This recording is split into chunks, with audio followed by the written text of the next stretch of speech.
Bonjour, les élèves de première année de baccalauréat, cycle qualifiant. Bienvenue dans cette leçon d'enseignement à distance. Aujourd'hui, je vous propose une leçon de langue. Mais tout d'abord, je me présente. Je m'appelle Boushab Al-Ali, enseignant de langue française au lycée qualifiant Hayr Qassem, direction Laayoune, académie d'enseignement et de formation Laayoune Saqi El Hamra. Alors, commençons notre leçon. Alors, je vous propose tout d'abord, comme je vous ai déjà dit, d'observer les phrases suivantes. Alors, la première phrase, je n'ai plus qu'une pensée, qu'une conviction, qu'une certitude condamnée à mort. Deuxième phrase, toujours seul avec elle, toujours glacé de sa présence, toujours courbé sous son poids. Troisième phrase, condamné à mort, condamné à mort, condamné à mort. Et quatrième phrase, cette pensée infernale. Et la dernière phrase, me secouant de ses deux mains. Alors, on travaille tout d'abord sur la première phrase. Je n'ai plus qu'une pensée, qu'une conviction, qu'une certitude condamnée à mort. Bien. La première chose qu'on peut constater, c'est qu'il s'agit d'une figure de style. Alors, je n'ai plus qu'une pensée, qu'une conviction, qu'une certitude. On a trois mots qui appartiennent au champ lexical de la pensée, des idées, etc. Pensée, conviction et certitude. Mais qu'est-ce qu'on constate? On constate que ces trois mots se différencient au niveau de l'intensité. Alors, pensée est moins intense que conviction, conviction est moins intense que certitude.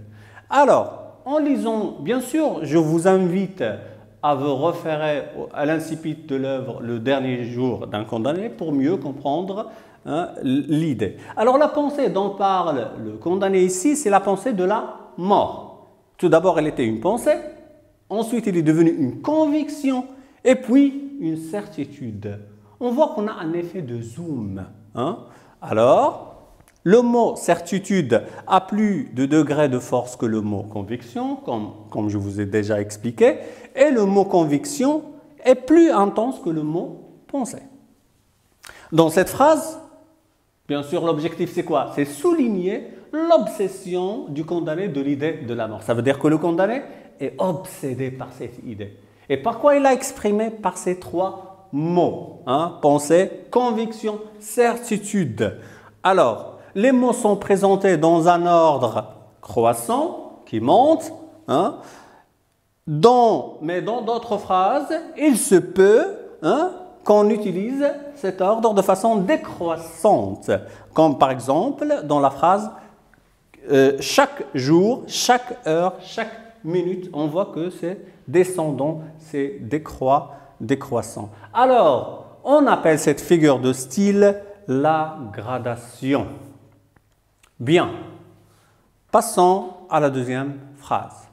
Toujours seul avec elle, toujours glacé de sa présence, toujours courbé sous son poids. Alors, qu'est-ce qu'on constate? Qu'est-ce qu'on voit tout d'abord? On voit que le mot toujours se répète. Il est répété 3 fois. On a un rythme ternaire. Le mot est répété 3 fois. Il est répété au début de 3 énoncés qui se suivent.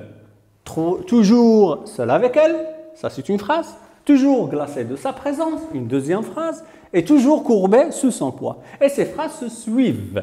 D'accord? Bien sûr, ici, il parle toujours de l'idée de la mort. Alors, le rythme ternaire de la phrase, la répétition du mot toujours 3 fois au début de 3 phrases successives, donne quoi? Une cadence à l'idée de la mort. Elle est présente, elle est là. D'accord? Puis, ce qui met en valeur l'idée de l'absence du répit à cause de la persécution psychologique effectuée par l'idée de la mort. Alors cette répétition, elle a un objectif, c'est quoi? C'est pour montrer que le condamné souffre de l'idée de la mort. D'accord? Et nous, en tant que lecteurs, on souffre avec lui. Hein, à cause de quoi? À cause de cette redondance, de cette répétition. Le mot toujours est répété au début de plusieurs phrases qui se suivent. Alors, on a une figure de style. Cette figure de style est baptisée l'anaphore. Donc, la troisième phrase. En fait, si vous lisez l'incipit, vous allez constater que le mot condamné à mort, c'est la première expression plutôt, c'est une expression, c'est l'expression par laquelle commence le texte. Et puis on la trouve au milieu du texte et à la fin. Condamné à mort et condamné à mort. Alors l'expression est répétée 3 fois dans le texte, au début, au milieu et à la fin. Le roman commence in media res. Dès la première phrase, la situation du personnage est révélée, condamné à mort, voilà 5 semaines, etc. Dès le début du texte, il montre qu'il est obsédé. Bien sûr, on a une répétition de l'expression condamné à mort. Toujours, la répétition a pour objectif d'insister sur l'idée que le condamné est obsédé par cette pensée, cette conviction, cette certitude. Et en répétant l'expression tout au long du texte, il nous rappelle son sort infernal. Alors, cette figure de style s'appelle tout simplement la répétition parce qu'on répète la même expression dans un texte ou bien dans une phrase. Bien. Puis, on a cette phrase, cette pensée infernale. Cette pensée infernale. Bien sûr, la pensée, c'est l'idée de la mort. Elle est comment cette pensée? Elle obsède le condamné. Elle est obsédée par elle. Alors il est devenu quoi? Un enfer. Parce qu'infernal, c'est l'adjectif qui vient du mot, du nom enfer. Alors il est devenu un enfer. C'est une pensée comment? Infernale. Alors ici on a utilisé l'adjectif infernal, crée. Alors qu'est-ce que ça crée? Lorsque je dis une pensée infernale, une pensée qui est devenue, qui l'obsède, qui le dérange, qui le perturbe au degré qu'il est devenu un enfer. Alors on a une emphase, une exagération, une amplification. Alors exagération de l'effet que la pensée a sur le condamné. Alors cette figure de style s'appelle bien sûr l'hyperbole. Et notre dernière phrase, me secouant de ses 2 mains. Me secouant de ses 2 mains. Alors, quel est le verbe qu'on a ici? C'est le verbe secouer. Déjà, lorsqu'on dit secouer, ça implique l'utilisation des mains.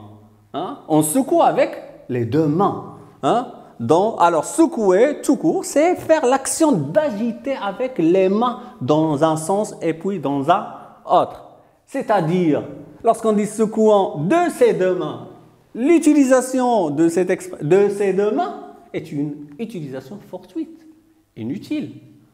C'est une redondance, c'est une répétition, pas du mot, mais du sens.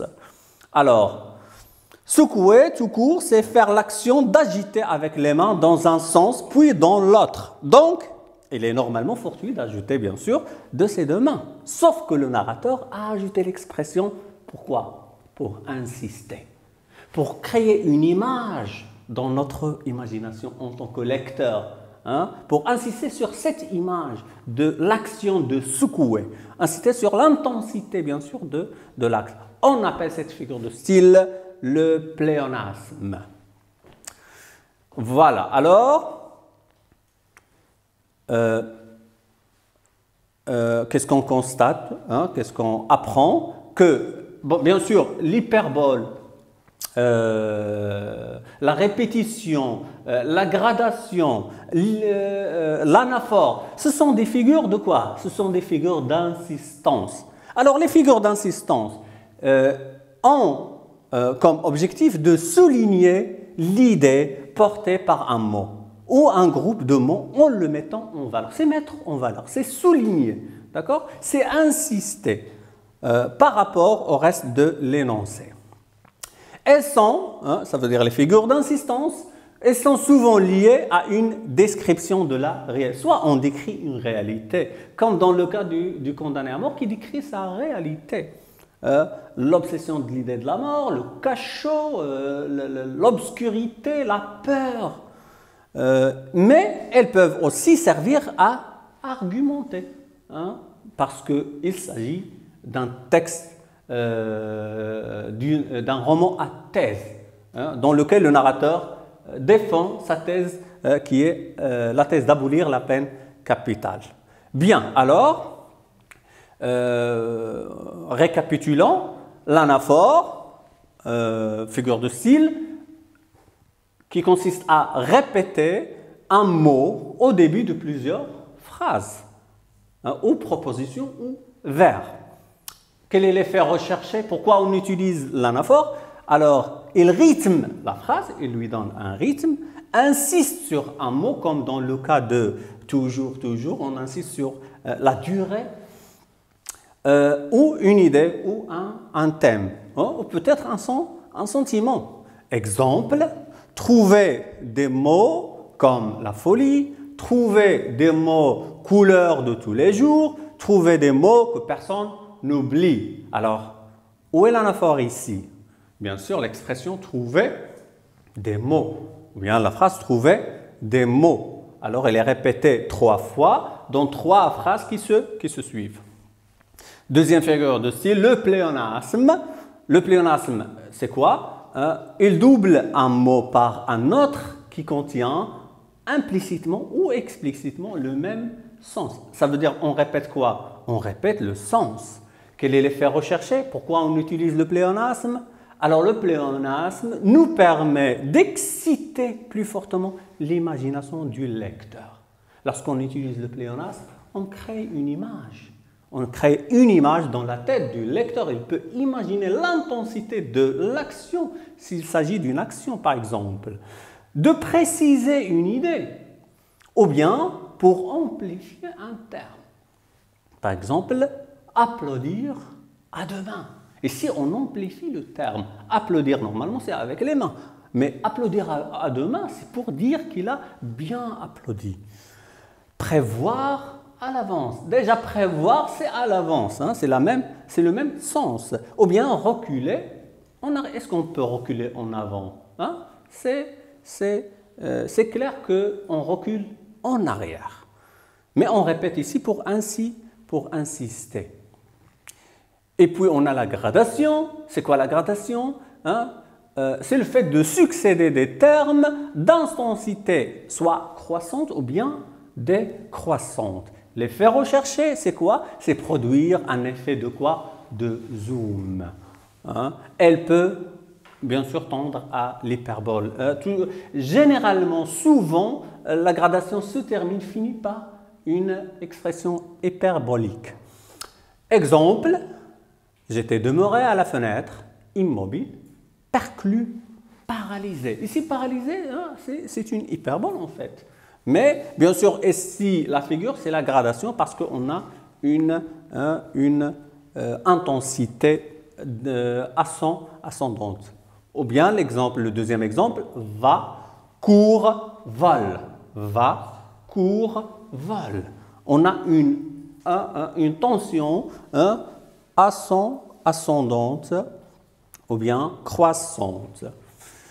Et puis, on a l'hyperbole. C'est quoi l'hyperbole? C'est une figure d'exagération qui repose sur le grossissement ou bien l'exagération ou bien l'amplification, grossissement exagéré d'une caractéristique, d'une qualité, un défaut, d'une idée ou d'un sentiment.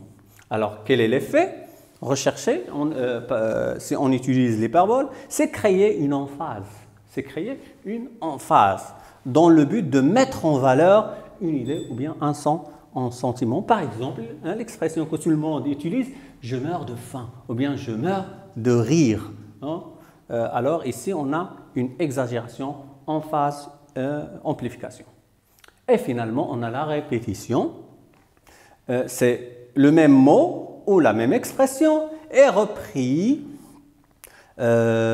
plusieurs fois sans modification. Alors, le même mot repris plusieurs fois ou bien la même expression est reprise plusieurs fois sans changement, sans changer ce mot ou bien cette expression. L'effet recherché, c'est créer un rythme également et renforcer l'idée, la sensation ou bien l'émotion. Exemple, la terre était grise, le blé était gris, le ciel était gris. D'accord, passons maintenant aux exercices. Alors, quelles sont les figures de style exprimées dans les phrases suivantes? Je vais vous lire les phrases et vous essayez de les observer et d'en extraire les figures de style utilisées. Alors, la première phrase, la porte s'est ouverte avec la rapidité de l'éclair. La porte s'est ouverte avec la rapidité de l'éclair. C'est-à-dire, la porte s'est ouverte rapidement. Alors, quelle est la figure de style qu'on a utilisée dans cette phrase? Deuxième phrase. Ma grâce, on me fera peut-être grâce. Bien sûr, toutes ces phrases sont extraites de l'œuvre Le Dernier Jour d'un condamné. Alors, je répète, ma grâce, on me fera peut-être grâce. Alors, qu'est-ce que vous constatez en observant la phrase? Essayez de connaître la figure de style utilisée. Troisième phrase, en forçat, cela marche encore, cela va et vient, cela voit le ciel. Je répète, en forçat, cela marche encore, cela va et vient, cela voit le soleil. Quatrième phrase, j'ai tremblé, comme si je pensais à autre chose depuis 6 heures, depuis 6 semaines, depuis 6 mois. Je répète, j'ai tremblé. Bien sûr, ici, on a une comparaison, mais ce n'est pas la figure de style qu'on cherche. Alors, cherchez une figure de style d'insistance. J'ai tremblé, comme si je pensais à autre chose depuis 6 heures, depuis 6 semaines, depuis 6 mois. Bien, alors, on passe à la correction. Première phrase, comme vous voyez, c'est l'hyperbole. La rapidité de l'éclair, on a une amplification, une exagération. Donc, c'est l'hyperbole. Deuxième phrase, ma grâce, on me fera peut-être grâce. Ici, le mot grâce est répété plusieurs fois, à plusieurs reprises. Ma grâce, on me fera peut-être grâce. Alors, on a la répétition. Troisième phrase, en forçat, cela marche encore, cela va et vient, cela voit le soleil. Alors, cela, qui se répète au début de 3 phrases qui se suivent. Donc, c'est l'anaphore. Quatrième phrase et dernière, j'ai tremblé comme si je pensais à autre chose depuis 6 heures, depuis 6 semaines, depuis 6 mois. 6 heures, 6 semaines, 6 mois. On a l'effet zoom, alors c'est la gradation. Donc, mes chers élèves, notre leçon d'aujourd'hui prend fin. J'espère que vous avez pu bien assimiler le cours et on se voit prochainement. À bientôt.